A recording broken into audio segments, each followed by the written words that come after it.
Let's reframe. How we doing, folks? Sunday. Happy Sunday. How does that framing look?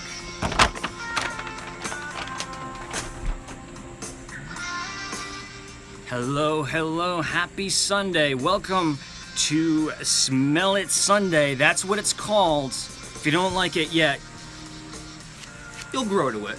How we all doing? I have a fan going. It's a little bit warm today. If this sound becomes an issue, just let me know. Just let me know. That's with it off. But with that on, that feels really good. So just let me know. So we have quite a bit to talk about today. I have some items to show. I'm feeling good. It's a Sunday. Sunday is probably my favorite day of the week. I know, Nicole, it's hot. It's almost October, and it is pretty warm, pretty warm. I want to give another quick shout out. I did this a few weeks ago, but I want to give a shout out to Nancy for sending me this little gift here. I'm going to finally use it today. It's a Nightmare Before Christmas mug, but not just that. Not just that. It changes color when you pour a warm beverage inside. It says right here, reveal hidden art when liquid is hot. And then it says it in French, which I can't pronounce. So let's do this. We got some coffee. It's gonna be the anniversary blend from Starbucks today. Let's open this up. All right. Watch the magic happen. Oh yeah, come on. We changing colors yet? Oh, oh, oh. Look at that.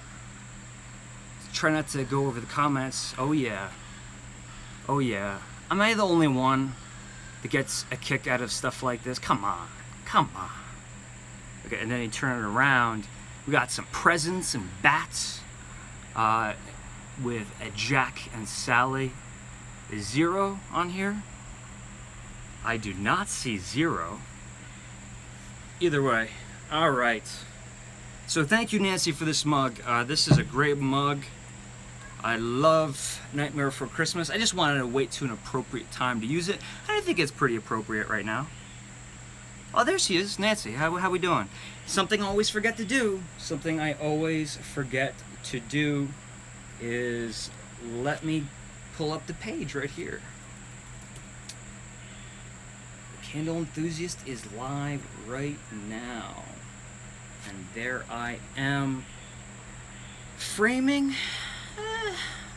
you know, could be better. Monica's here. Monica is right now at Universal Studios Hollywood. That's going to be in Burbank, California. And I don't know why she would be joining the live. I think she's just going to say hello. But this is her very first time, Monica and my brother Eric, their first time at Universal Studios Hollywood. So if you're bored, not bored, but if you just want to say hello to both of them, you can tweet them a nice little image, a few inspiring words of wisdom. You're going to be able to find both of them on Twitter using this handle right here. Eric Peter Carlson, or Eric P. Carlson, Eric with the K. All right. Leslie, Monica, Lady Chaos, Sean, Laura B, Carol, Angie, Rachel's here. Did I skip somebody? I feel like I skipped somebody. Amy, Nicole, beautiful, beautiful, beautiful. All right, so I just always like to give it a little buffer time just to get everyone in the house before we start anything. But I do need to look at my list. I'm starting to put together these lists now. I wish I could get a little bit more light. High production, guys. High production value. Look at that. A little bit more. That's a bit too much light. Oh my God. That's crazy. That can't. No. No one wants to see that much of my face. Is that cash? Does that look natural? It does not look natural. Alright, let's leave it at that. I think that's the best we're gonna get if I stay right here. Alright, so on the list, Monica and Eric are at Universal Studios. We've already talked about that. How many of you folks had a chance to watch my Lizzie Borden video? I've done many videos. There was the trailer, there was the live, rid of that. But the actual 40-minute video, have you guys had a chance to watch that yet? I'm curious to know, because there's a few things I want to mention it. It might seem like this channel has become the Lizzie Borden channel because of how long I've been talking about it.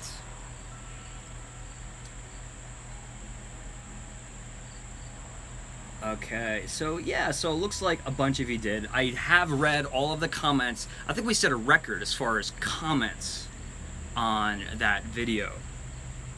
There's more comments than there are views. Actually, that's completely not true. What I meant to say, there's more comments than thumbs ups. You watch it a couple of times, and Monica says, I still can't believe you did it. Monica is still with us. Yes, so Monica, did you watch it? She must not have liked it because she didn't text me. She didn't text me. But yeah, there's a few things I wanted to address that I almost knew I was going to be in this position, and before I filmed it, I just want to address a few things because, you know, look, I mean, the Lizzie Borden thing, wonderful opportunity. I never, ever, ever want to be able to say no to an opportunity like that. That's a once-in-a-lifetime opportunity, having the house to myself. But I'm fully aware that it is not the type of content that I usually put out. You know, not that it's not just probably for kids, you know, you might not want to share it with the kids, but a lot of people, including myself, find it kind of disturbing. You know, that was a very heavy topic, and I try to keep it, you know, as lofty and friendly and try to put a little humor in it as much as I can, but that's a big task when you're dealing with the situation that I had in front of me. So I don't know if I made it a little bit too creepy, too frightening for some, but I put that advisory in the beginning not as a joke, kind of really meant it. You know, if you're one who gets easily creeped out, a lot of people watch my videos at night. I wouldn't want to watch that video at night. It was really, you know, there's some moments in that that's pretty suspenseful, and it just happened naturally. It wasn't that I was trying to create it that way. But with any kind of documentary, not that it's a real documentary, that video, but with any kind of video like that, you don't know what's going to happen. So you're trying to do as much as you can and as fast as you can, because you don't know what the final product is going to be. And what it ended up turning out to be, it was something a little bit more of a walkthrough tour. Not so much, I didn't really get a chance to fully get myself frightened or scared. I mean, I was certainly scared in the basement, that is for sure. But you know, I didn't even, you know, put it this way, I didn't even smell a candle. I don't even think I mentioned aroma more than a couple of times. But the biggest issue that really hit me hard, as soon as I posted the video, and I have the video right here in front of me, or I did, is that there was a lot of comments regarding ghosts, sounds, apparitions, things like this. And in all of my videos, I just want to put this out there, in all of my videos, nearly all of my videos, I include little Easter eggs, just kind of for myself, things that when I rewatch them, I will, bye-bye Monica, that I will put in there, so when I'm rewatching them, I could see them, chuckle at them. Sometimes they're inside jokes between my brother and I. And I want to fully admit, and I wanted to do this live, that, yes, I included 3 Easter eggs. 3 Easter eggs that I never, ever, ever thought would be discovered. And if they were, by chance, I thought it would be something that would happen a long time from now. However, 2 hours after I posted the videos, it looks like you guys were already chatting about the topic of sounds and sights. And to me, cool. You know, I'm good with it. I hope you're okay with it. A lot of you sounded like you're okay with it. But I just want to make it clear, I was in no way trying to fake supernatural, ghostly, or paranormal activity. I was not trying to make you believe that what you were seeing was real. I didn't even think you were going to find the things I put in there. I was not mocking, making fun of. There's so many different ways people can twist that. They can look at this as like, oh my God, you know, this guy's trying to make himself, you know, look like he got a ghost on camera. No, not at all. Or someone could say, you know what, I am a big believer in the paranormal and I take this very seriously. I study it. Maybe it's your job or profession, and the way I presented some of the images and sounds may have been offensive to those folks. So I just want to say from the deepest part of my heart that I meant no offense. Eric Peter Carlson's in the house. Thank you for being here. Eric, I got something for you real quick.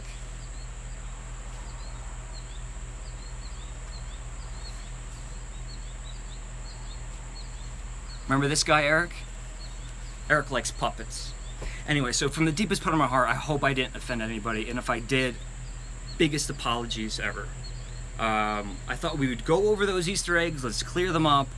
All right, so now I have to, I think it's at 13 minutes and 16 seconds, there's a face on the wall. And I'm going to show you right now what that face on the wall is.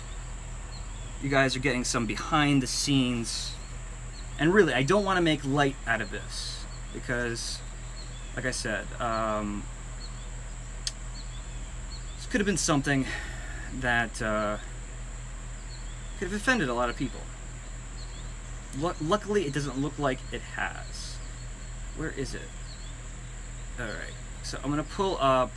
This will be interesting for you guys to see. Hopefully. Where's that coffee? How we doing? We still hanging in there? How do we get that thumbs up while we're waiting? If you're enjoying this, I guess, poor lighting today. All right, so this is I use Final Cut Pro to edit. Whoa, fan.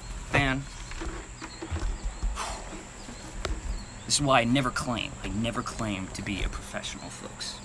I use Final Cut Pro to edit my videos, and so what we're looking at is the timeline of the entire. I don't know if you can see that.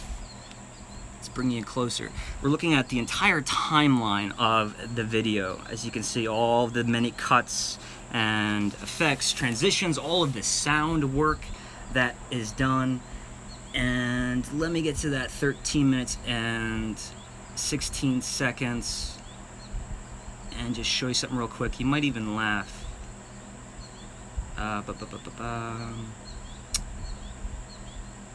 come on now.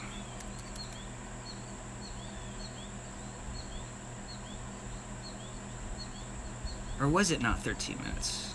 It was 6 minutes. Have some patience with me, folks. We'll find it. We'll get there. Come on now. Come on. See, this wouldn't happen. This wouldn't happen to anybody but me, let me tell you.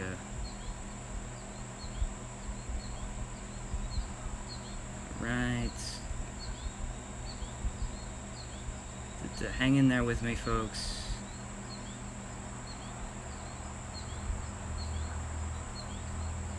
I know why. I'm only going to give this a couple more seconds, and if it doesn't work out,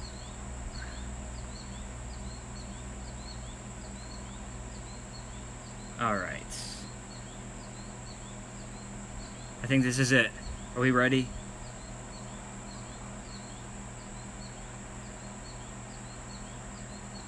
Yep, this is it.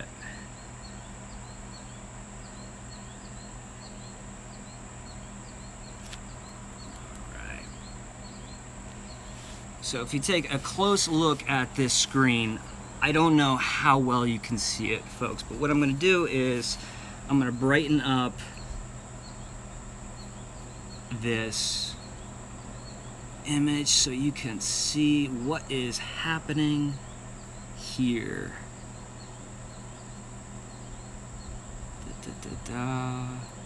Opacity. So that's where the face was, right? Bam. All right. Can you see it better now?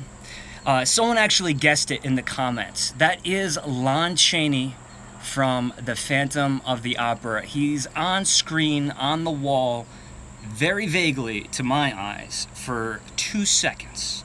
2 seconds, maybe 2 seconds plus, and then it's gone. And yet, so many folks were talking about it. And all I have to say is, for those who did discover it, you have amazing eyes, because I never, ever would have been able to find that on my own. And I certainly would have made it a little bit harder to find if I knew so many people were going to find it. So let's put that to rest. There was no ghost on the wall. That was, for me, I am a huge Lon Chaney. I'm a huge Phantom of the Opera fan. Being that there was a face in the attic, that I didn't touch.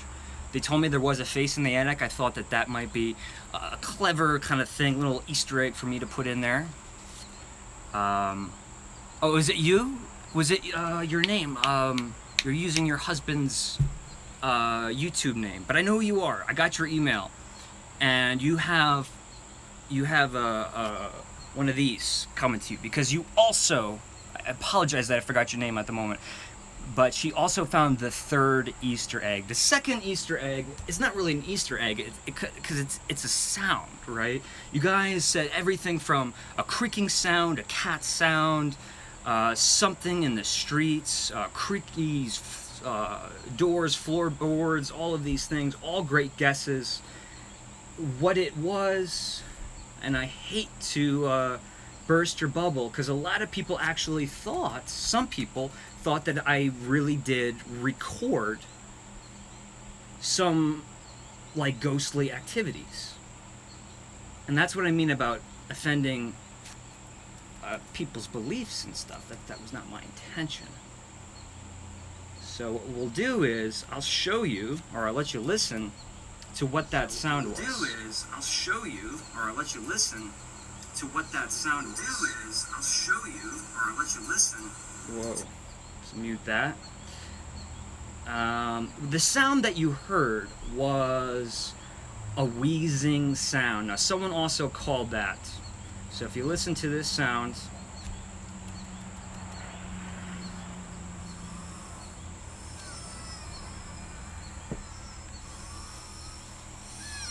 that's a sound from my audio library.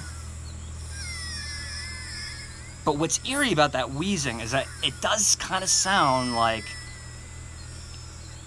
it's a wheezing, but there's like children also weeping. Very eerie sound. So what I did with that is I reversed that audio track and I lowered the pitch. And that baby sound became more of a womanly sound. And I'm telling you, I put it at like minus 16 decibels in the video. Minus 16. So that just shows you how devices have changed. Cell phones and televisions and your computers. Back in the day, a television, you know, if you projected that in like a theater somewhere, negative 16 decibels. A wheezing sound. You would never, ever, ever, ever hear it. And with my studio headphones while I was editing, I could hardly hear it. And if I had to guess if it was something, it certainly wouldn't be a woman crying. However, using my cell phone, rewatching the video, yes, it was certainly audible. And again, did not mean to offend anybody. But what was the 3rd Easter egg? Andrew, you got a good TV, let me tell you. Rather that or the audio settings are set in a way where they pick up extremely high frequencies. The window, so Rachel got it. I remember you responded, but God, whatever your name is, B. Romer was the first to respond with the third Easter egg. Now, this is the other side of the house on this postcard, but there was a shot where I, right in about the middle of the video, when I entered the house, there was the kitchen window in the back that was illuminated, and I put a silhouette in there, kind of like Mrs. Bates. And then I cut away for a brief moment to show a close-up of the front door, and then when we cut back, no silhouette. So those are the 3 Easter eggs. If you saw anything else, if you heard anything else, I didn't put that there. I did not put that there. There's always post-production audio sound work. If you watch that basement sequence, you know, well, one thing is that I was having audio issues. There's a constant knocking sound. And that's the microphone on the top of my camera was knocking up against the cable. I tried to get rid of that as much as I could. So in the basement specifically, there's a lot of post-production audio work, like ambient sound, to try to mask that knocking sound. So everything was added. Everything that you heard in the basement, the room tone is when that's tone. You always record room tone when you're filming, right? You want where you're filming, the room you're filming, without anyone speaking, without anyone breathing. But because I had that knocking sound, I had to use a fake room tone, and the fake room tone was the sound of a cave. So I put that sound of the cave that underlined the video. I hate to be giving away all the secrets here, but that gave it a little bit more of a rumble basement, boiler sound. And all of the talking, all of the screaming, all of the cats, it happened a couple times throughout the basement video, I put in there. And I played with the levels of the room tone. When the camera moves, it gets a little bit louder. You think something's gonna happen. I was putting a little bit of my horror film education into that basement, because really, other than the face on the wall, nothing really happened in the basement other than I was scared out of my mind, and that is 100% true. But on camera, you know, it just, you know, it didn't really look like I was scared. It didn't really look like anything was happening. You know, honestly, I would have rather something did happen, like something that, you know, something bursted out of the wall. I would have loved that, because then I would have had content. But when nothing happened, I felt it necessary to make it a little bit more spooky, so on and so forth. But I wanted to come clean. In the future, I will find ways to make sure there's no confusion again. Because this was more of a documentary for me. It was not a cinematic, fictional thing. The thing about the windows was absolutely 100% real. I took a shower, came back, Lizzie's windows were wide open. That was not a lie. My camera shut off multiple times. Not a lie. I was scared out of my mind. Is on the live video. The cat jumped in through the window. I've actually since found out that that cat is 17 years old. His name is Max. I'm guessing named after Hocus Pocus? You guys help me out with that one. But his name is Max, and he was jumping around, and that he scared me more than anything. But as far as the windows are concerned, let me just say one more thing about that. If there's anything that really happened, there's 2 more things that happened. Those windows. I had this impulse when I was left alone in the house to close all of the shutters on the windows. I really don't know why. It just was something I felt comfortable doing. Maybe it's because it was so bright and I didn't want people like looking in, like that kind of creeped me out. But I closed all of the shutters, showered, came back. Lizzie's windows were completely open, completely. So that was the other thing. And one thing that I cut out of the video, I mentioned it, but I cut out of the video, is that, and maybe I said it last time, I was walking around and finding little itsy bitsy pieces of paper. Here we go. You know what just happened? Wait a minute, wait a minute, wait a minute. I'm live. My phone overheated. This happens all of the time to my brother at Disneyland. Come back, people, come back.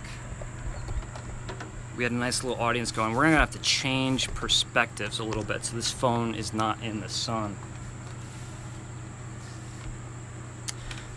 So let me finish that thought real quick and then we'll move on from Lizzie Borden. So there were little bits of paper that I was picking up all around the house because I didn't want the proprietors to think I was making a mess.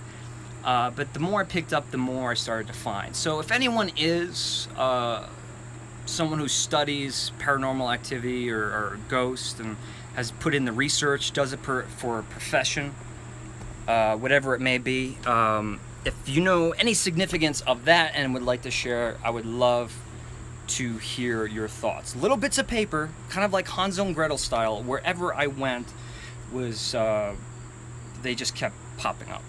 I don't know. Maybe they were leaving a trail, ghosts, leaving a trail for me to go somewhere. It wasn't that many pieces, but there were pieces. All right, we're finally getting everybody back. I am sorry about that. If you missed it, my phone overheated. It was sitting in the sun. I should have known better. But it looks like it's going to be one continuous stream, which is good. It's not going to break it up in 2 videos. I'm getting a haircut, all right? I know what you're saying. I know what you're thinking. I'm going to get a haircut. I got a Willy Wonka, Gene Wilder thing going on right now, and I just can't fix it. But, so what is next on the list? Baby. Is there a baby? Oh my God. I didn't have a baby.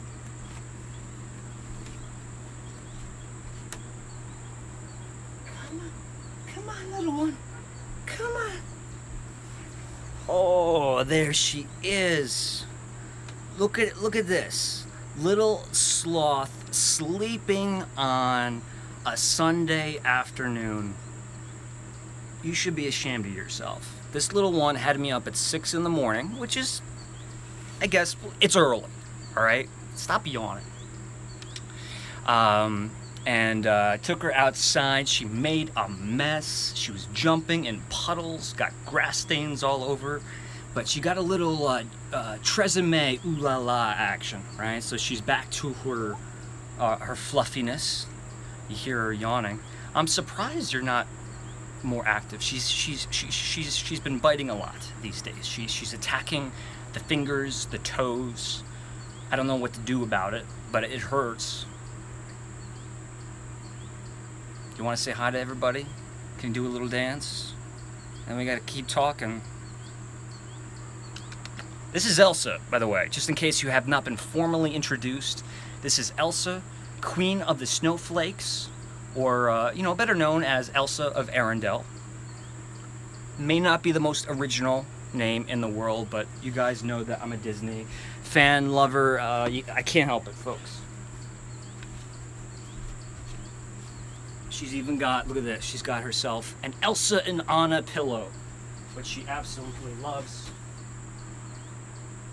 Let her continue her nap. One more thing on Lizzie Borden. So now that the video is posted, it's funny, I'm going to a puppy to something very graphic. Kids, do me a favor. Look the other way. I don't want to show the kids this. Actually, in this lighting, it doesn't look that bad. But this is the replica prop that I had all throughout the filming of the video. This was at first purchased. I purchased this from the folks at the Lizzie Borden Museum. They later gave it to me. Thank you very much for that. But I did tell them that what I wanted to do was make sure that one of our viewers gets to take this little piece of artifact. This is an artifact. This is a relic of my experience. I almost had second thoughts about giving it away, but what's more important is that we have funds to keep this show on the road, And if you look at the detail here, this is a wooden handle, really nice flexible polyurethane foam rubber, I think that is. Good detail, good detail. What we're gonna do is we're gonna put that up on our eBay account, or the Candle Enthusiast eBay account. So I'm gonna start at 99 cents, and to personalize it a little bit more, we have one of the bed and breakfasts, limited edition. I don't know how limited it really is, but they have they sell postcards, but also cards. So I will personalize this to the winner of the auction, and I will send this axe along the way, and you can have this prop, this replica, and know that not only has it spent a long time at the Lizzie Borden house, but it spent the entire night with me at the Lizzie Borden house through my entire experience. And once I get my in-betweens video up of my entire experience in the house, you'll see a little bit more of what I went through, you know, emotionally, as far as like me freaking out because I'm running out of time, me freaking out that I feel like I was making maybe the wrong video and that I should switch gears. But that will be coming very soon. I think I'm going to edit that tonight and post it. So it's up tonight or maybe tomorrow morning. You know how these things go. I just don't want to lie anymore. Say it's going to be up tonight and then it ends up being tomorrow night. But this is going up on eBay. I don't know how many people are interested in that, but let me tell you, for me to give this up, at first I didn't think it was going to be difficult, but I felt like this was my confidant. This was with me the entire time of the video. A lot of the footage of me with this got cut out, unfortunately, but it makes several cameos in the video. Alright, so someone's gonna get that. Expect that on eBay very soon. Also up on eBay, and something that I've been wanting to talk about. How's this angle? Is this angle working out? I feel like it's cash. Got my coffee.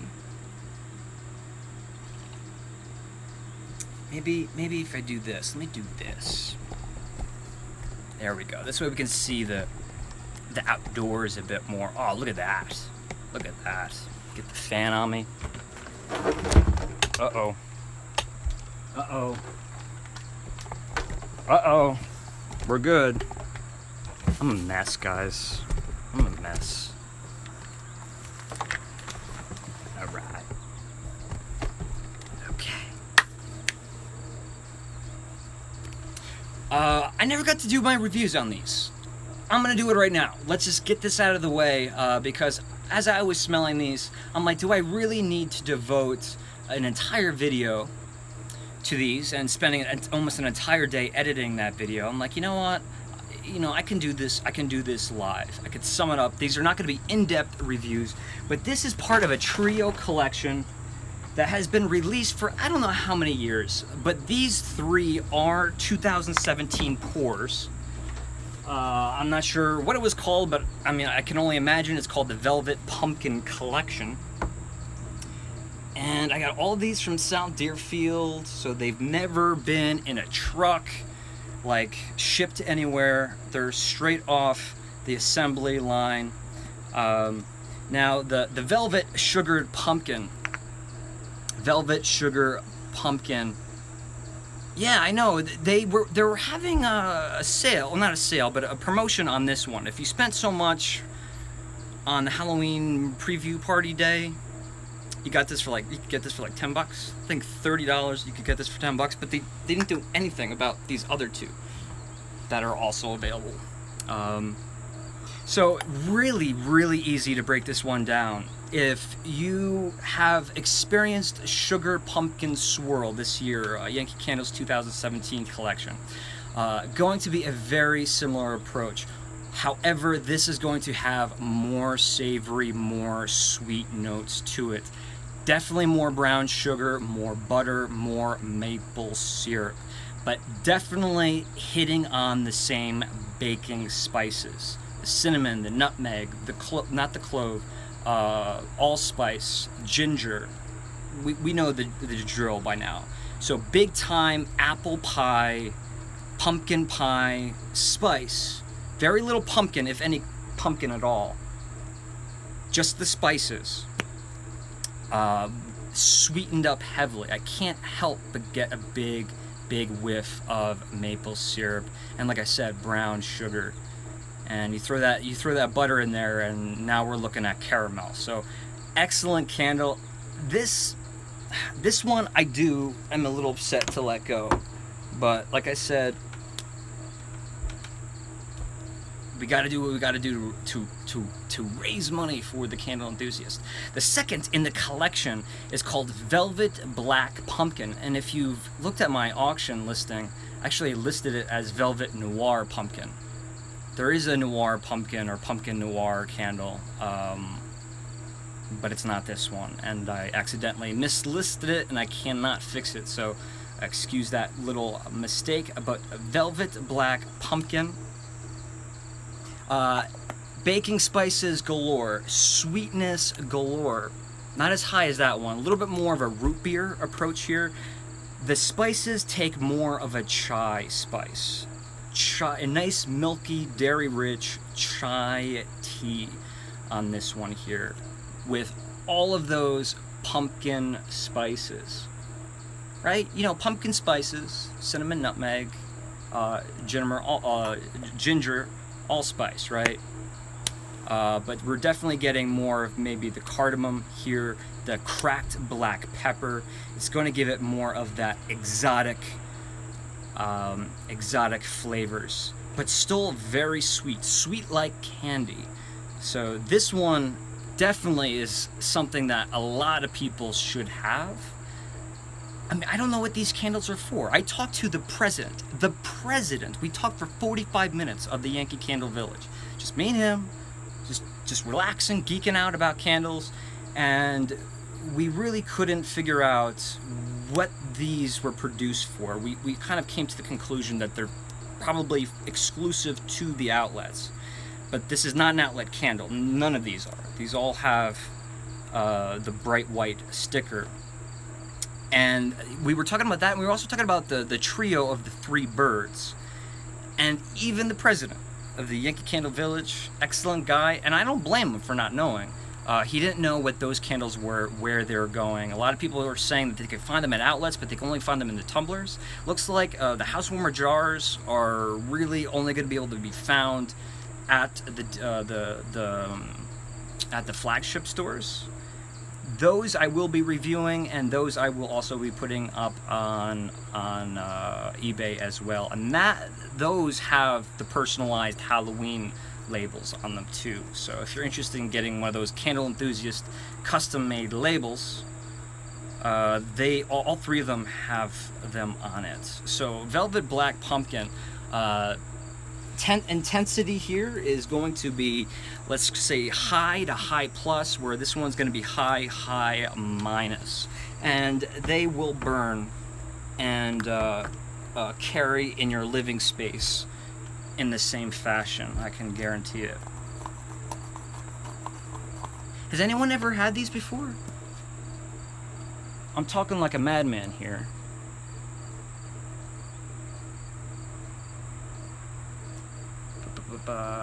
Chai Cider Chai PSI.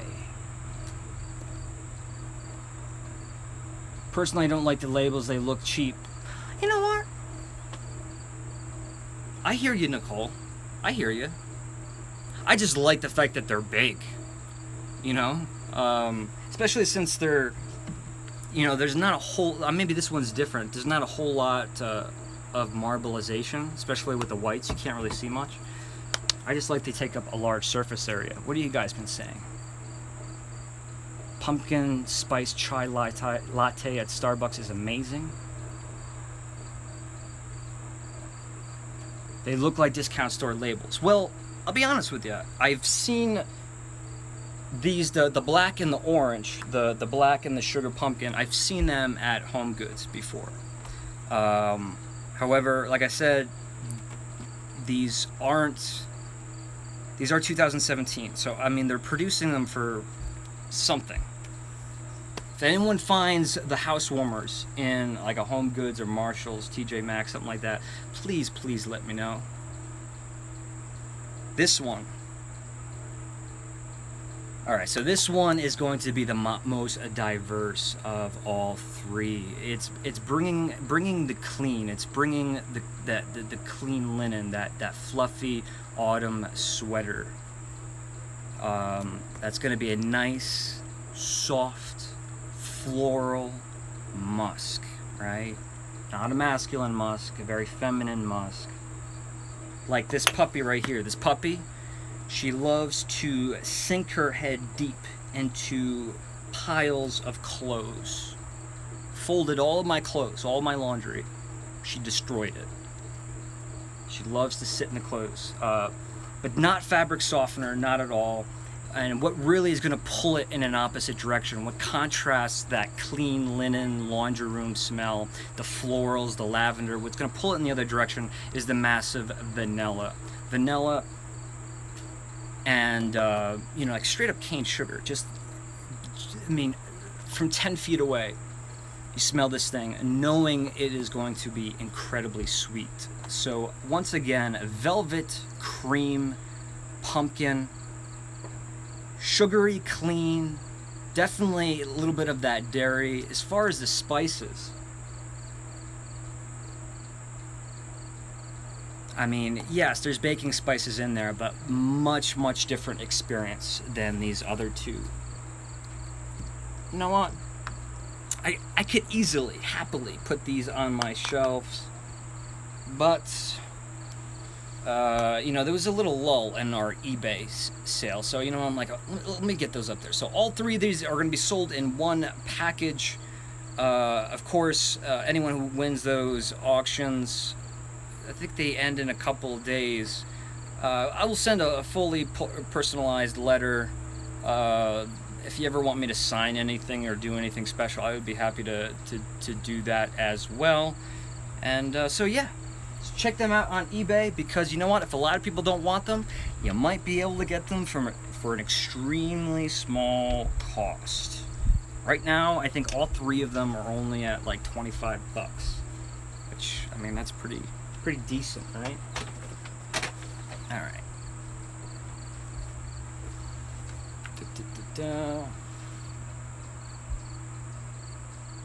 So I had all of these plans. And now the plans are getting canceled because of the different framing. I forgot all about this. I got a Kringle candle. I'm gonna light it. It's a little late. We're already 43 minutes in, but this is a coconut pineapple candle. It's a daylight candle. Kringle calls their sample candles daylights because they last about 12 hours. Let's get this going. Now that I'm done smelling those candles, I'm old school. I still use matches. I don't have a special lighter. I had that Zippo gooseneck lighter that Yankee Candle sells. It's nice. I just don't. I'm old school. I just like the matches. All right. What else do we got? Something else that is something I wanted to talk about. I said I was going to talk about this a long time ago. This is a Fright Night. This, I can tell you for sure, it was not released in retail. This was released for outlets, for other retail arenas for Yankee Candle, but it still has the non-outlet label. Fright Night. And let me tell you, I was very happy to find this. This was a 2014 pour. I quickly bought as many as I could, which was only 3. I burned one, I saved one, and I took this one off the shelf and I listed it on eBay for you folks. So if anyone wants to get their hands on this, this is very, very in the direction, in the genre of Midsummer's Night, excuse me. and very, very male, masculine, cologne forward. I've always thought that it had this strange saltiness to it. Very odd, very peculiar. Trying to find that reason why this would be salty, but it does have this sea breeze, kosher saltiness to it that I think is really cool. And after spending some time thinking about the candle, I'm like, what's the concept here? Fright Night. We see the bats. We see the white picket fence in the background. And for me, you know, if you were a fan of the series True Blood, or going back a little bit further, Kiefer Sutherland and Corey Haim, if you remember Lost Boys, that classic 80s horror film. To me, this smells like a vampire that would wear a leather jacket, be a little bit more of a youthful, I almost said nocturnal. All vampires are going to be nocturnal, but kind of gives me that Lost Boys vibe. If I had to come up with a concept to this candle, and True Blood for sure, there's without question a massive masculine cologne smell to that candle. And being that this is, what, 4 years old now? 3 years old? It is incredibly intense, and it looks like it's in good shape. I have mine, but do you have yours? I'm going to put this up on eBay. It's actually up on eBay right now for a very small price. We started at of course, 99 cents. That's a nice little, if you're, you like to collect those oddball Yankee candles. And all right, so let's take a quick break from Yankee Candle.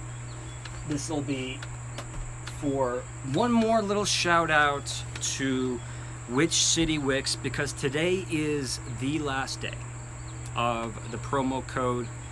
I've had a chance to check in with Liz, and the promo codes seem to really, really work out. Enough so where we will certainly be doing it again in the future, but not before Halloween. So if you want 15% off Which City Wicks, these are handcrafted, 100% soy-based candles out of Salem, Massachusetts. This is going to be an example. This is what you're going to get in the mail. This is the Sleepy Hollow candle. The promo code is Enthused, and I will have that in the description section of this video. Today is the last day. I don't know if this one's sold out. Could be sold out on the website. Is it sold out?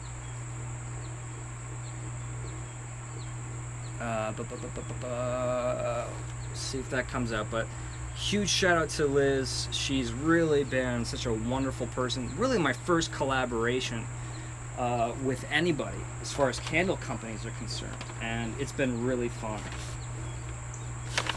We have other candle companies. We have other candle companies here. But a candle company that you've heard me talk about many times. Oh, let me do this before we do anything else. I have a review coming up. I have many reviews coming up. The next few days is going to be nothing but me catching up with all my candle reviews.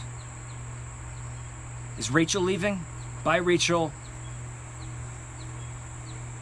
Carol says, I really appreciate the discount. It was my pleasure. Oh, Nancy says her parents are Which City Wicks fans too. It's funny, 'cause my parents are as well. Everyone say bye to Rachel. Look at this. Oh my God, guys. I mean, come on. Like, usually I can get beyond packaging, but this is supreme. This is supreme. If you've never heard me mention Votivo, another favorite candle company of mine, based out of South Carolina. They don't have a shop, they do have a website, but these are very hard candles to find in retail because not a lot of people carry them. And this is going to be a part of their holiday collection. It's called Velvet Night. I thought since we were talking about velvet here, we talked about velvet over here. And although I think this candle may be perhaps a little bit more, they created this with Christmas or winter in mind, this is totally, for me, something I would love to burn on an autumn evening. This is going to bring a lot of complexity. We're talking fruit, we're talking spices, we're talking florals, we're talking about a lot of associations that can just set your imagination loose. And I'm not milking this. I wasn't planning on buying this. It's something I just happened to come upon, and I don't know if they make it anymore, but I couldn't pass it up. And as you can see, all of the candles are wrapped up in tissue paper. I don't want to take that tissue paper off. I want to save that for the review. But take one last look at that candle. Now this candle is going to retail for about $34. If you find it, oh, I should say this, you're going to find it for about $34 on the website. If you find it retail, it might be more than that, obviously. But I'm going to do what I can. Let's see if I can pull some strings and get my hands on some Votivos for, maybe we get another discount code. How about that? I'm gonna really work hard on that. And for those of you who are subscribed to the Candle Enthusiast box of the month, it's really a candle of the month club, or candles of the month club. If you are subscribed, we have two. There's the capacity of 10. Once we reach 10, I can't do more than that. But if you want to be surprised, I believe it's Jacob and Brian, the two folks who have a subscription to the Yankee or the Candle Enthusiast Club. Turn your eyes away now, or maybe just hit mute for a few moments and then come back, because this is what you're going to be receiving in the mail. I always wanted to smell this candle, and I actually found it in a florist shop, and I'm like, how many do you have of these? I have to grab these. I thought this would be perfect for this month's shipment.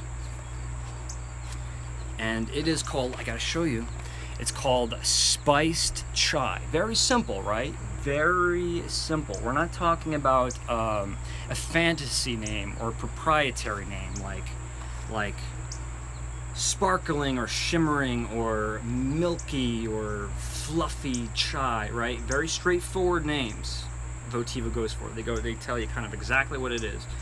Spiced Chai, and this is, if you love your really potent, powerful, pungent chai spice, lattes, beverages. I personally don't like any milk in my chai beverages, but this is certainly sweet and certainly milky, and it is so powerful. This is of course 100%, let me, if I can get the lid off, 100% soy wax. They burn so easily. You don't even have to watch them. You light them and then it pulls out in about 5 minutes. Let's see if I can take this out without doing any damage. Again, it comes wrapped in their personalized tissue paper. And I did a review. If you want to see what they actually look like inside, my Norman Rockwell video, I reviewed TEAK, which is number 27, or excuse me, 37 of this collection. Spiced Chai is going to be number 85A. Really, really nice packaging. I love Votivo.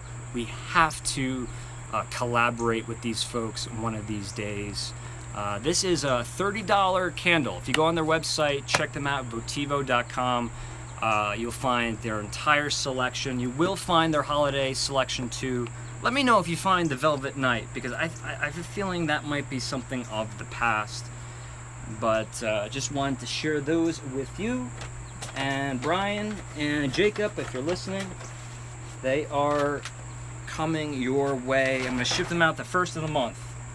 And if anyone's questioning what I'm talking about, patreon.com, link below. Patreon. Candle Enthusiast has their own page. It's a way for you folks to fund and support the channel, but at the same time get rewards as well. What else do we got?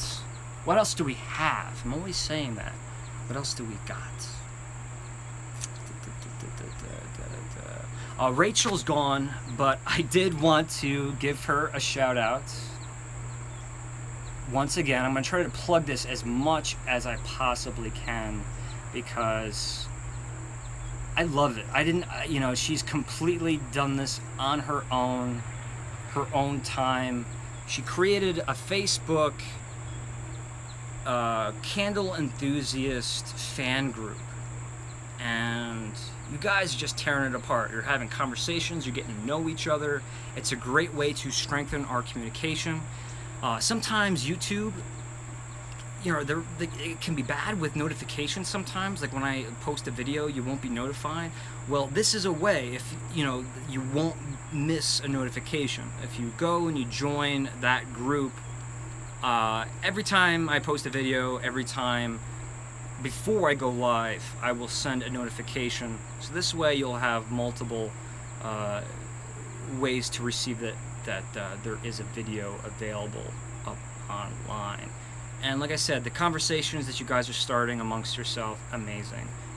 Very, very, very cool. And if you have any direct comments for me, it's better to put it on Rachel's fan group page instead of sending me a personal Facebook message. Let me tell you folks, I don't use Facebook. The only reason why I have Facebook still is because to have a Candle Enthusiast page, you need to have a personal account. So please, you know, if you really want to reach me, I would love to chit chat, but Facebook's not the way to go. Right. What else do we have in store? And then we're going to do a little bit of... okay, I meant to say this. One more thing on Patreon, folks. One more quick thing. I don't want to keep saying it, but... I think we have like 24 patrons now, and I'm really starting to lose. I've tried to keep in track of all the information, who's a patron, their email, their number, their shipping address, because I ship out postcards all the time, shipping out other things, little trinkets here and there. If you are a Patreon member and you haven't received a postcard yet, please email me. Don't be bashful. Email me at this email address. Because I think I have everybody, but then I start to look at the list, and I'm like, I never sent them anything. Like, this person's never got anything, and they should have gotten like 2 postcards by now. On Patreon, it says that you get 1 postcard. It's not going to be 1 postcard. I'm going to send them just whenever. You know, once a month, twice, once every 2 months. Anytime you know, a holiday comes around, I just like to send stuff out. As long as it's inexpensive and brightens your day a little bit, I'm happy to send postcards. But please, if you are a patron, send me your information. Let me know who you are on YouTube. Let me know who you are on Facebook. This way, so and Instagram is another one, because a lot of you people reach out to me and say, I'm this and I'm so and so on Instagram. I'm like, I don't know who you are on Instagram, and you know, based on your YouTube name and your Instagram name can be different, which creates a problem because I don't know who you are sometimes. So this, again, strengthen our communication. I think one more thing on the list, and I've covered everything I have. Oh, here's something. I gave it my all this year for Halloween Yankee Candle. I wanted to get my hands on everything I could find super early, deliver accurate information, positive information. And speaking of positive, Anthony from Candle Cafe. Do I have the...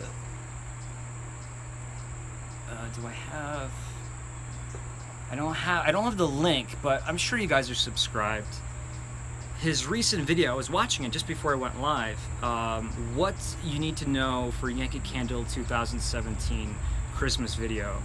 since I'm not on top of the game, since I need a little bit of break after Christmas, I really want to promote that video. He really kind of covered all of the bases as far as what candles we should be expecting.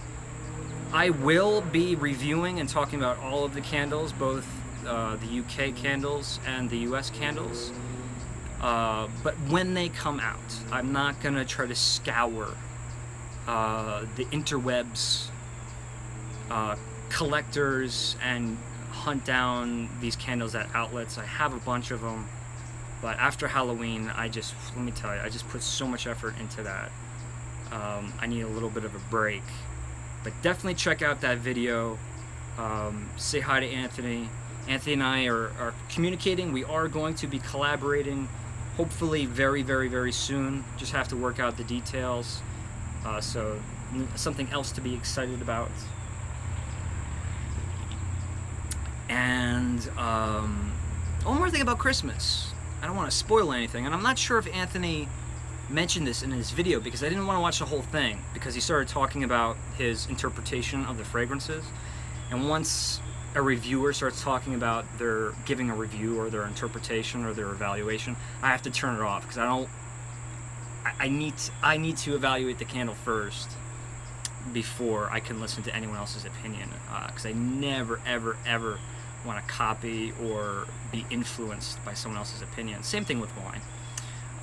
But it looks like the Cookie Swap collection is coming back, so there's going to be an initial release, looks like early October. Anthony probably addressed this in the video. Early October, and then later October we're going to see a second swoop of Christmas candles, which will be all new Cookie Swap fragrances and a few online exclusives as well. So that's pretty exciting. And then not to mention all of the UK candles. All very exciting stuff. Fantastic. All right, so I am done, I think. I showed Votivo. I showed all of the Yankee candles. Check out the Yankee Candle the Candle Enthusiast eBay link in the description below once this video is finally posted. And this excellent book on things to do in the Hudson Valley. You know, I have lots of plans. I'm trying to solidify dates and times with local businesses, and so I can go and film. But I found some nice little surprises in this booklet, so I'm going to certainly try to hit up some of these places. But if you're familiar with the Hudson Valley, if you're fond of the Hudson Valley, you spend time here, and if there's something specifically you want to see, that's really where I am stationed, my home base as of right now. So please let me know if there's anything you want to see.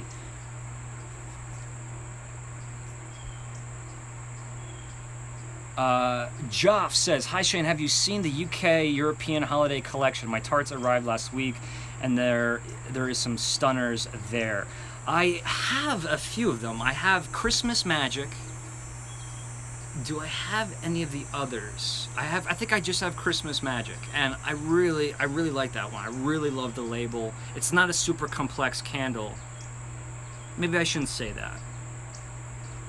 At first, I didn't think it was a super complex candle, but it definitely started to really unfold before my eyes. But yeah, I'm gonna try to hunt them down, Joff. Like I said, in the outlets, but I'm not gonna rush it, because some of you guys are getting a little bit antsy with me because I was doing Halloween in July, and for good reason. So I want to celebrate autumn. If anyone wants to take Christmas, jump on that. Someone else has a channel, they want to jump on Christmas, keep everyone up to date. Fantastic. I will show you what I know when I know it, but I don't want to review. I don't want to focus too much on Christmas right now. Any more scary things? Nothing like Lizzie Borden. because to me that wasn't Halloween content. I think that was one of the things that was bothering me about it. That is not, to me, that wasn't Halloween content. That was just a very, heavy, maybe morbid, maybe macabre content, ghostly content, but that doesn't fit into what I would call Halloween content. Halloween content, certainly. We're going to be doing haunted attractions, corn mazes, pick your own pumpkins, pick your apples kind of things. We will be going somewhere familiar to this channel. Can't really share it with you, but I might just lose my head over the excitement that I have about this location. So look forward to a little surprise there. We might make our way back up north as well. But I want to really focus on the Hudson Valley because there's so much to do. There's so much history here, and I figured instead of like spending money on traveling long distances, it's like, you know what? For Halloween and autumn, we don't need to go anywhere. Like everything we need to see for like New England and Apple Country, it's like an hour away. So, save all that money on hotel rooms. Just go out, film for the day, come back, edit, post. I didn't say anything about Sleepy Hollow. What are you guys talking about? I made a big leeway with some wonderful folks yesterday who have a family farm, pumpkin picking, hay rides, corn mazes. They have pick your own apples.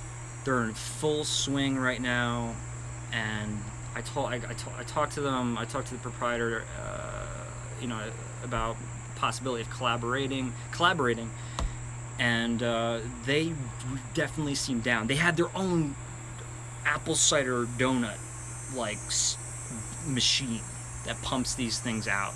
So, I mean, I feel like that's a video right there. So, so much stuff to cover, and it's going to be all in that one location, and it's the most beautiful location in this area.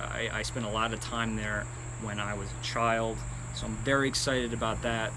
That, I think, is going to hopefully get dates and time scheduled with them very soon. Santa's friend. That's gonna be a scarecrow, Angie. It's one of my father's scarecrows. That's who's back there. Will you try to manufacture a heightened sense of smell in a different way other than scaring yourself? I thought that sounded like a fascinating experiment. Shannon, thank you for asking that. I will attempt this at another time, hopefully this year. I have no problem with trying to frighten myself, but when with the Lizzie Borden house, there was no sleeping. From the moment they gave me the key to the moment they came in the door, late in the morning, it was 10 in the morning, they came back, I never stopped working. The only time I stopped working was to shower and to do my video episode of the In-Betweens, which is I feel like, I don't usually laugh at myself, but it's seeing me so tired and seeing me in the state that I was in is actually really funny. So I can't wait to post that video. But there was never even a brief moment in my mind where I'm like, oh, maybe I can do a candle right now. No, and Nancy asked a great question, and I haven't addressed all of your comments, and I will get to your comments, I swear. One of these days, I'm going to spend 24 hours straight answering everyone's comments, but it's reminding me of a comment that Nancy asked. She said, why was the attic so short? It seemed like you went up into the attic, and then really quick, I was out. I would like to have a good story about that, but it was really just time. I did film the entire house, every nook and cranny, but you know, I was always very conscious about the running time of my videos. I don't want things to run on longer than they should, and that video just itself had a very slow pace to it, so it was running longer than I wanted. I would much rather had that to like 29 minutes or a half hour, but it was over 40 minutes. So that was the only reason. There was some very creepy things in the attic. Maybe one day I'll do deleted scenes or something like that, but I wouldn't be too upset about the stuff I cut out, because really, other than hearing my observations of each room, nothing was imperative. Okay, so Sean Mapstone would love to see a question and answer response videos. So this is what we're gonna do. How many people do we have watching? We have 38 people watching. If you're not subscribed to the Candle Enthusiast, this channel, please hit that subscribe button. At least just give it like a trial run for a month. See the kind of content that I produce. Give it a shot. But what we'll do is, when this video is posted, it takes about 45 minutes after the stream closes, to tag everything, to create the thumbnail and stuff. But 45 minutes after it closes, post questions. Send me questions on this video. And what I will do is pick out a bunch of questions for next week and address them. When we're doing this, like right now, like when we run over an hour, I'll always try to grab a question as they come. But I don't want to, like, if a question is a little bit more in depth, I don't want to like skip it. So please post in the comments below if you have any big questions. And remember, just keep any questions good. Let's keep it family friendly.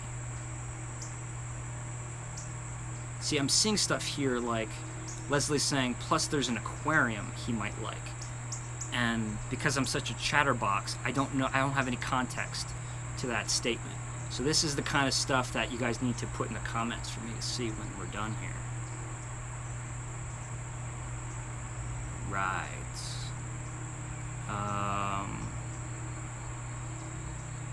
So, speaking of questions, do we have any questions? Let's try to run to 80 minutes. We're at 73.5 right now. Anybody have any questions? Any recommendations, comments, concerns? What did we think about the in-between videos? Are you enjoying them enough where I should keep producing them? Or should I spend a little bit more time focusing on candle reviews? Or should I spend less time working on candle reviews and focus on things like the in-betweens, or more just destination-based videos?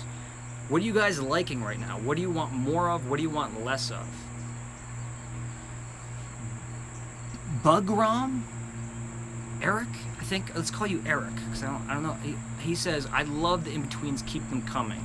I really enjoy them. I have to admit, they're so much fun, because I don't have to be self-conscious of making them look and sound great. I can really just throw them together, and that's what it's about. It's about just throwing scraps, little pieces.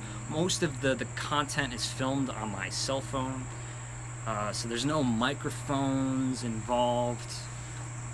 And yeah, to me, it's been a pleasure. Those are the kind of vlogs I watch. If people always ask what vlogs I watch, I enjoy travel vlogs, people on the road, but it's all about the vicarious experience, that feeling of actually being with somebody and experiencing a trip with them. Okay, Industrial Wasteland. Well, big shout out for Industrial Wasteland for supporting the Candle Enthusiast on eBay, by the way. I think that's a very well deserved shout out. But he asks, or she asks, I don't know, any videos on how to save broken candles. I melted one down and repoured it. I said I was going to do this a long time ago. So you can melt the whole candle down. I wouldn't recommend it. I would buy, you know, like a standard mason jar. This is what I do. And I just kind of shave, you know, I remove all the glass, I remove the label, remove all the glass, shave the candle around the sides, make it more narrow. Still cylindrical, but more narrow. Right? So you take all the shavings, you put them off to the side, then you drop the pillar into that mason jar. Then you take those shavings and you fill up around that mason jar. You get it, the candle's inside, and you're putting all of the flakes and broken pieces, filling that mason jar up, and then into a double boiler or just a pot with hot water on the stove, not boiling. Drop that in there. Those shavings will melt. They'll bond to the pillar. When I had that massive earthquake in California, lost about 15 candles. Some of them I just couldn't repair, so I lost like a lot. But the 15 that I could repair, this is exactly the method that I used, and they burn great. The less you can shave off, the better, though, because melting the wax is going to volatilize and release a lot of the oils. Love the in-betweens. Keep them coming. Love the in-betweens. Yes, I love them. You guys rock. What is everyone burning right now? What am I burning right now? I forget already. Coconut pineapple. That is very creamy. That is like an extra creamy pina colada.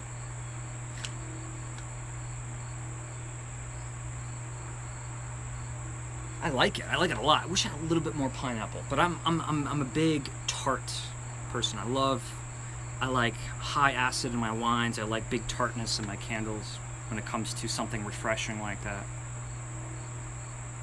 A mixture of all. Okay, good. Well, Leslie, I think that's what we're going to be having. The Candle Enthusiast will remain obviously candle-based. I threw out a little video yesterday. I thought that was interesting. I was in Lowe's and I'm like, you know what? Let me throw together this little video of how I store my candles. So things like that will be the Candle Enthusiast. All my reviews will be the Candle Enthusiast. The Aromatic Adventures show will continue to be both a little bit cinematic, lengthier, but there will also be, you know, ones that are 10 minutes long too. And then of course we know Smell It Sunday is on Sunday, or Aromatically Speaking, either way, however we want to call it. But the in-betweens is something that I'm loving that you guys are enjoying it. But I will say, and you know, this is something I feel like I shouldn't say, but and any you know, trolls out there, haters out there, this is a little bit of stuff, you know, you can use against me. I lost a lot of subscribers this month with the mixture of no reviews. I was at the Yankee Candle release party, but there were no reviews. I spent a long time on the Lizzie Borden, did a lot of live videos, posted 3 in-between videos with really nothing to do with candles, and yeah, these Sunday vlogs, I do pull out candles and I show them to you, but I'm not doing these in-depth videos anymore. It's not that I will not be doing those, but I've kind of hit a wall after Halloween, all the Halloween stuff. And it was a dramatic shift in subscribers, and it just scares me. I know that there's folks like you folks joining right now that are super loyal and like the trajectory that I'm heading in, but I also have to be very conscious of the last thing I want to be doing is falling in subscribers. The whole idea of growing and spiraling out and expanding the content, the whole reason for doing that is to make our audience get bigger and bigger and bigger. And if if it's getting smaller and smaller, we have to dial it back, or I have to dial it back. So, weird way to start the autumn. I'm okay with people checking out, saying, you know what, this guy's going in a different direction, that's fine. But just know that there's going to, the whole point of this channel was to expand. This was never meant to be a candle. If you watch my very first videos, you'll understand this. This was never to be a review channel where I just sat down and reviewed candles. Yes, I'm a sommelier. I'm a certified sommelier. I studied for 7 years in Napa Valley. I worked very hard every day, 7 days a week, smelling wines, tasting wines. Although that sounds like a whole ball of wonderful good times. Trust me, it was very stressful, and it was the hardest thing I've ever done in my life. And so reviewing candles is very important to me, but what's more important to me is, why are candles important? And, what is this candle industry? Where is the candle industry going to go? And the much bigger question is, is there anything that I can do with all of your help? Because you guys are essential. Is there anything I can do with all of your help to open people's eyes to look at candles in a slightly different way? I don't think candles are just for decorations. I say this all the time. I don't think they always have to smell super pretty.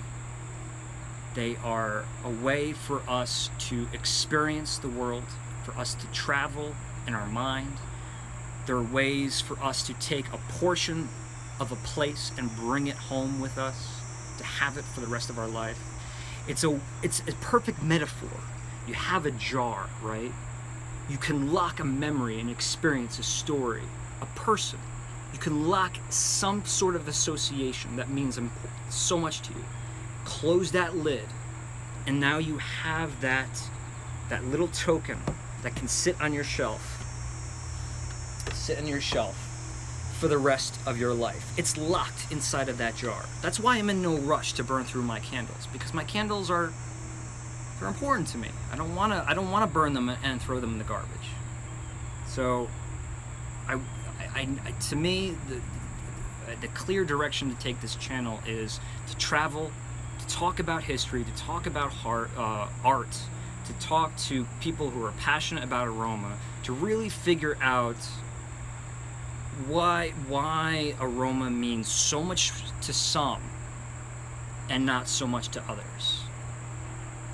Think of this as a vlog, years and years, a process of a documentary, one super long documentary of trying to figure out how or if we can change the candle world. I'm convinced. I've devoted myself to this. This is what I'm doing. I could be living in Napa Valley right now, serving wine to Mick Jagger. I don't want to do that. I could be working with my brother in Hollywood, making films, getting the paycheck, but not being able to be creative every single day, not being able to hit the road, not being able to have my own creative agenda. I could do all those things, but I've chosen this path, and I'm devoted to it, and I'm not. And Leslie, look at this. She took the words right out of my mouth. Experiences. It's forever bound. It's tied to aromatics, and you need to have experiences for those aromas to mean something.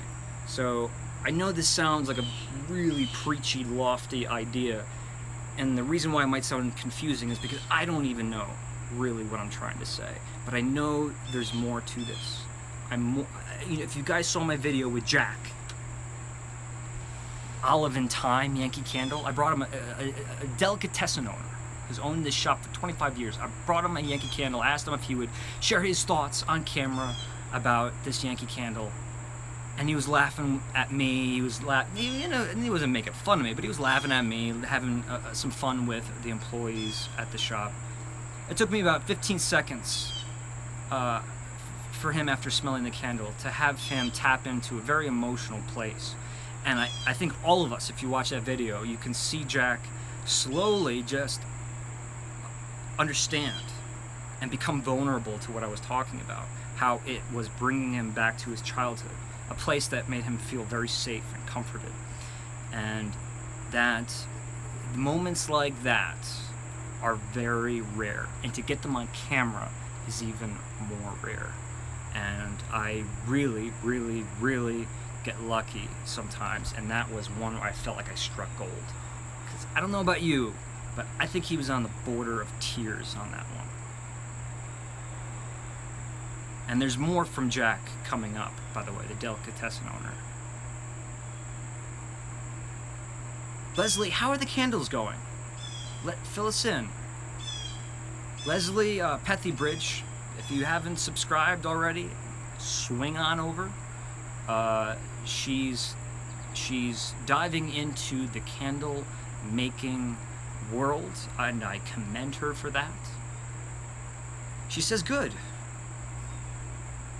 I hope that's good with an exclamation mark. You know, good for Leslie and anyone who else is making their own candles. She's testing. Yes, Leslie, just persistence, never give up. You know, just if things go wrong, things go nasty, you waste a lot of money and time. It's a part of the process. You just got to keep telling yourself that over and over and over again.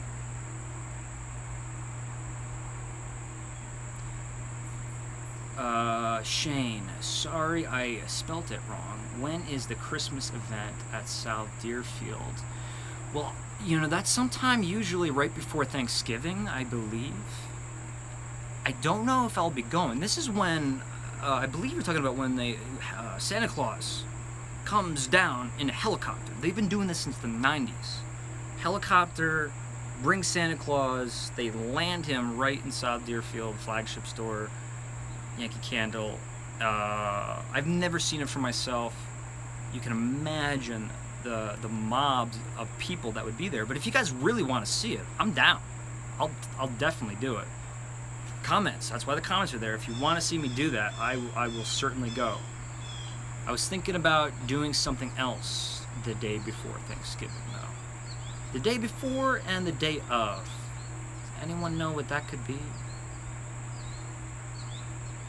I need to do Lizzie. Okay, so Leslie, let me give you a little bit inside info. Everybody else, just Leslie and I are gonna have a quick conversation. Leslie, Google Lizzie Borden and pears, like the fruit, P-E-A-R-S, pears. Maybe you want to throw in the Google search bar testimony or something like that. There's an interesting story there. And I think that'll send you down the right path. And if you have any questions, reach out to me by email. I have all my own thoughts, but I mean, if you're going to tackle it, I want to see you do what you do. I don't want to influence you unless you want help. I'm more than happy to throw you some ideas.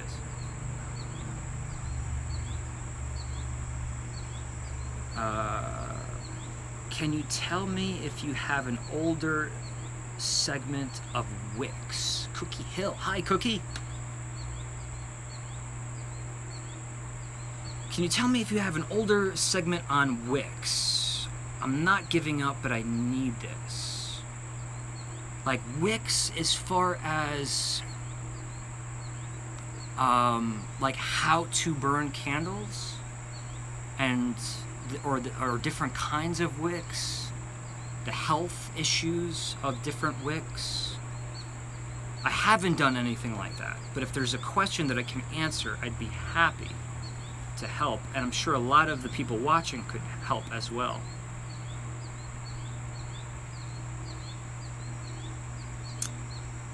I'm seeing, Leslie, that you're sick, and if you're sick, I miss that, and I hope you do get better. Write a book. Could you imagine? Could you imagine? Oh my God. Thank you for having, is it Renee? Thank you for having that kind of faith in me.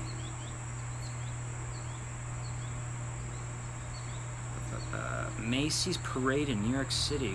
What is Nancy talking about? I don't know.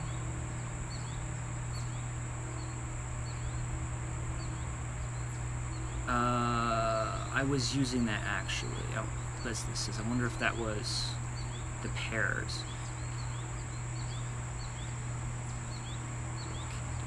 What candle would be great to burn on Thanksgiving morning? There was a tradition for a while where my brother and I and my sister-in-law Monica, we would burn turkey and stuffing, Yankee Candle.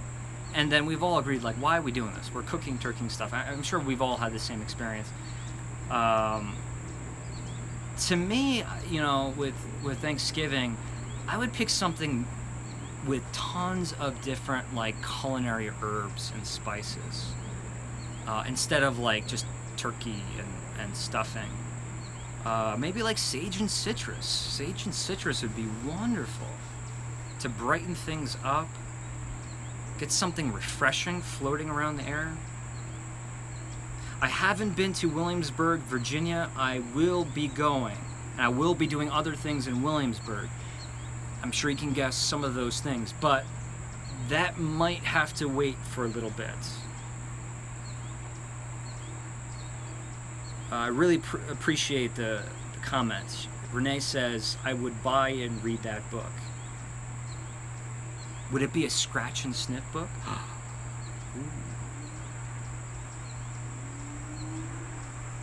I can drive. I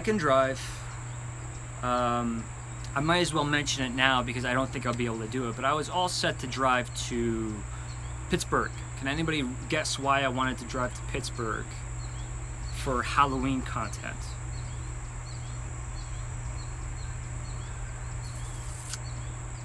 Oh, turkey and stuffing is an awesome candle, and if you got it on eBay, enjoy it. It's great. Some people really get like sick at the idea, but I love it. Oh, my shirt. Yeah, see, you know, I always forget that I wear it. So it's the Breakfast Club. Do you get it? It's Kellogg's, but it's all of the characters. Snap, Crackle, Pop. Got Tony the Tiger. We have the Snap Frog guy, whatever his name is. Can you dig it? And the Raisin Bran guy, I don't know his name, the son. But the Breakfast Club. I had to get this shirt, but I only wear it for you guys.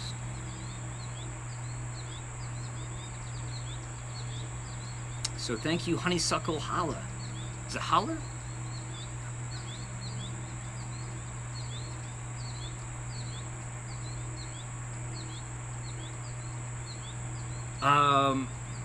WDF channel has the Count Chocula, Blueberry, and Frankenberry come out yet?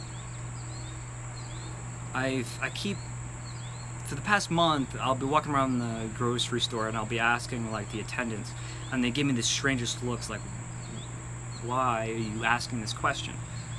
But I've been waiting for them to come out.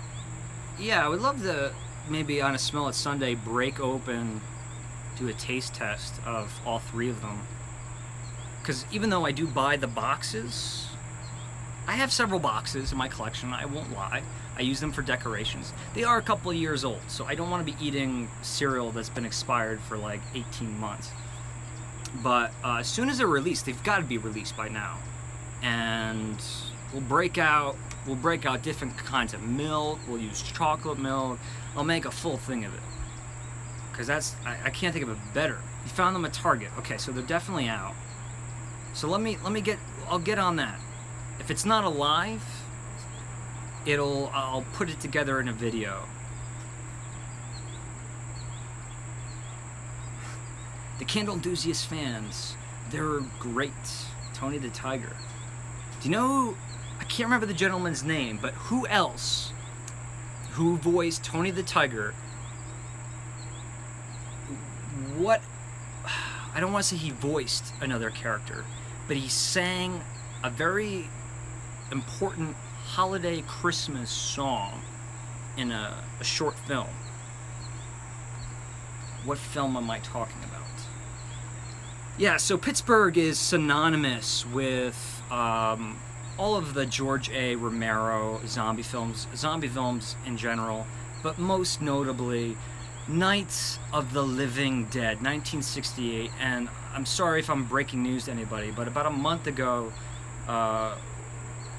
really wonderful person, fantastic director, artist from head to toe, George A. Romero passed away, a childhood icon of mine, and I, not in a morbid way at all, I hope you guys know that by now, but I wanted to visit in Pittsburgh the cemetery, I forget the name of it off the top of my head, but the cemetery where they filmed the very first sequence of Night of the Living Dead, and just pay my respects to George Romero, his films, and the fans, and just kind of celebrate for a moment how he left his very special, unique mark on the world, or in history. Very, very nice gentleman. Had the pleasure to meet him at a very young age. I was like 8 years old. I was meeting George Romero at a convention.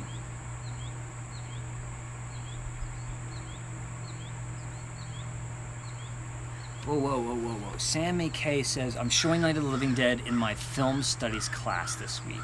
You're showing? Are you an instructor? Or a teacher? Or is that like... Well, explain that. That's awesome. Night of the Living Dead.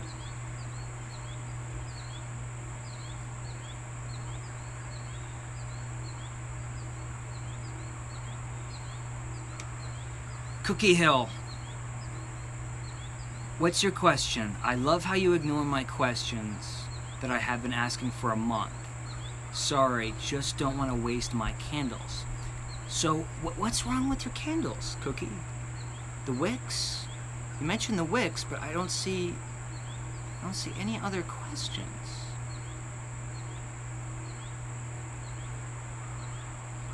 That is what I'm asking. I'm wasting so many candles. I don't know how you're wasting them. Burning the wicks. So you gotta burn the wicks. That's how the candles function, right? If you're in a warmer area, 1/8 inch, you want to make sure you trim that wick to 1/8 inch. If you're in a colder area like me, not that my climate's cold, but I'm big on AC, I keep my wick a little bit longer because the coldness is a little too much on the exterior of the candle. The glass stays cold, so it needs a little bit more heat. They turn black and smoke. Then you definitely need to trim them closer to the wax.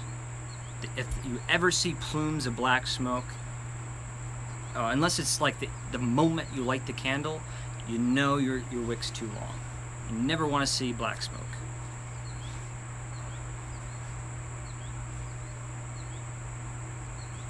Yeah, I want to do a video on how to burn candles properly. I just feel I'm not joking when I say this. I feel like some of the things I might say may be controversial in the candle community.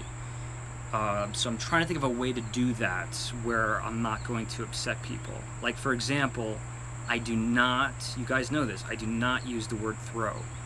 I talked to Liz from Which City Wicks about it. I cut it out of the interview. But we were both just kind of like laughing, like, where did this word come from, throw? We're talking about chemistry, folks. We're talking about physics. Throw means nothing. What does that mean? How much does the candle throw? The intensity of the candle? Scent separation? Let's say you add patchouli and lime together, right? Maybe 20 feet away you can smell patchouli, but only 10 feet away you can smell that lime. That's scent separation. But throw really doesn't address anything.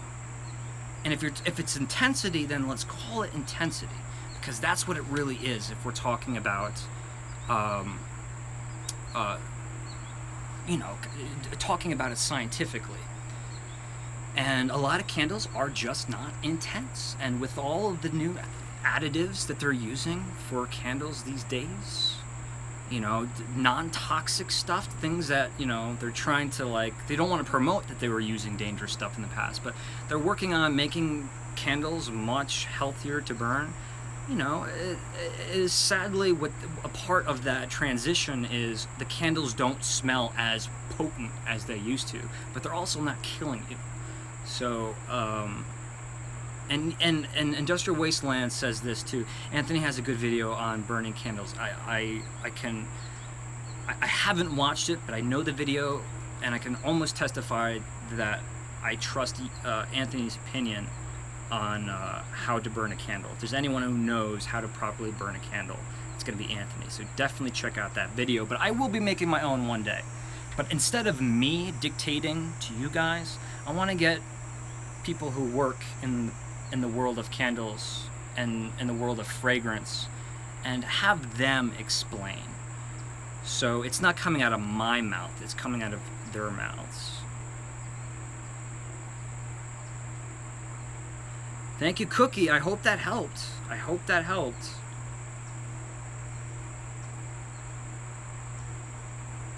My sense of smell is terrible. I've been wondering if there's any way to improve it. Neti Pot, one.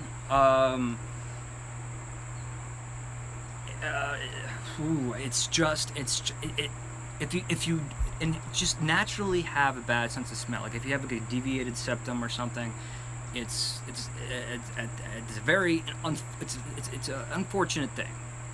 But most people think that they have a bad sense of smell, and it really has nothing to do with their sense of smell. It's how you can use your nose to compute, I should say, how you use your nose and have your mind compute what you're smelling. So that takes practice. There's nothing wrong with your nose, unless there really is something with your nose. And I apologize if there is, but it's really more about practice, practice, practice. If you spent time with me outside of these videos, you would notice I smell everything around me. I want to know what these smells like, and I don't want to just know what the skin smells like. I want to know what the inside of this tomato smells like. I stick my nose in there, right there. Get your nose right in there. Smell it. But you know what? Knowing, excuse me, this is disgusting, but knowing the inside of the tomato itself is not good enough for me. What about the stem? What about the stem? You get closer to the umbilical cord, if you will, of this fruit. It smells differently. This is incredibly disgusting, but I wanted to show you how sincere I am when I say I smell everything around me all of the time. Excuse me for a minute. So does that mean you got to go to florists and smell every single flower in the shop? Yes. Do you have to go to botanical gardens and smell everything there? Yes. Do you have to go to, get your hands on some spices, exotic spices, spice shops, and smell everything there? Yes. You have to go outside and be willing to smell. Do it safely. Don't be smelling poison sumac or something like that. But becoming very familiar with the world as far as aroma around you is the first step. The second step is learning how to communicate what you smell with others.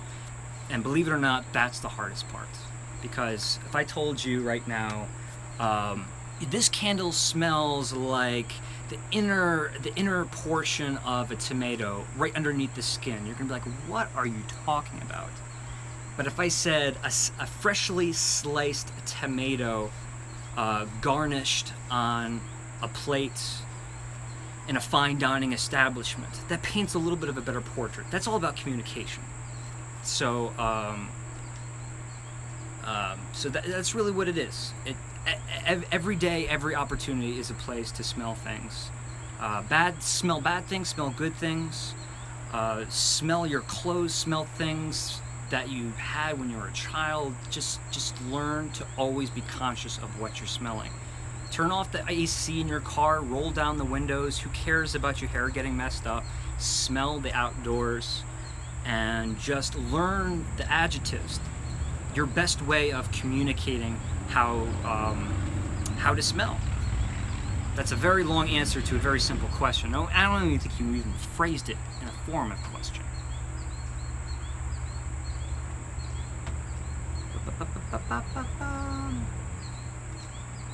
Yeah, mushroom wicks. You know, you hear a lot about that. I'm not a big Bath and Body Works burner, but you hear a lot about that. I get mushroom wicks on Yankees if I let them burn too long, but I never let them pool more than about an inch.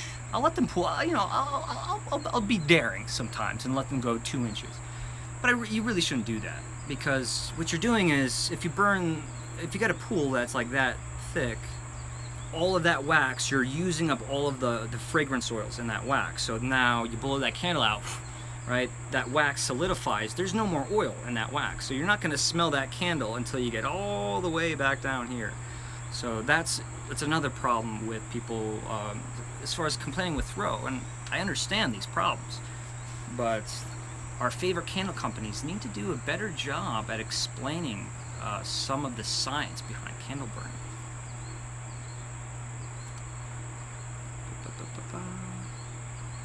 All right.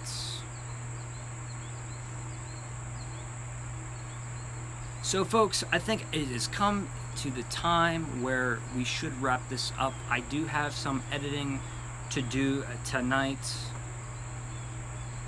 And let's just check out a few more. My wax pools never get that deep with Yankees.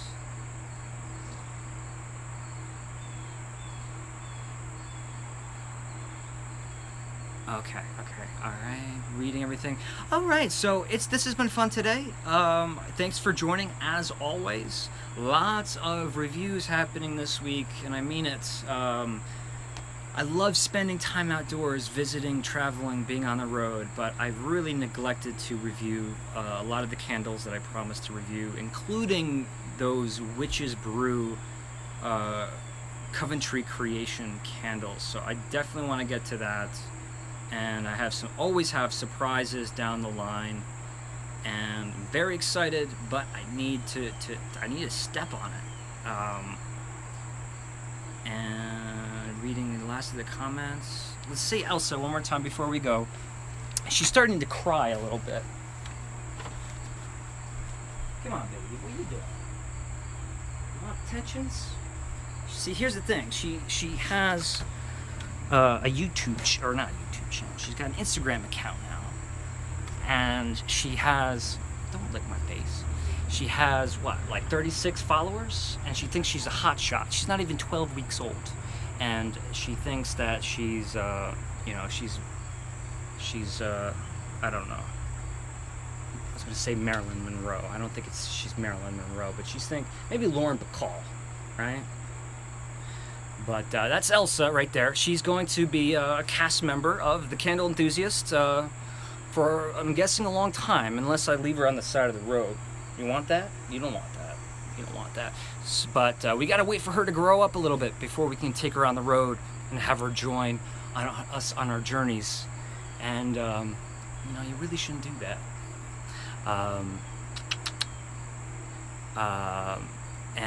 So, signing out, Santa, Elsa, and me. Again, thank you for joining me on a Sunday, Smell It Sunday. Lots of reviews coming up. Remember, comments down below. Fill up the comments section, and I will read each and every one, trust me, and I will find a day very soon to respond to all of the back comments, each and every one of them. Thanks so much for watching. Be good. I'll see you guys very soon. Bye-bye.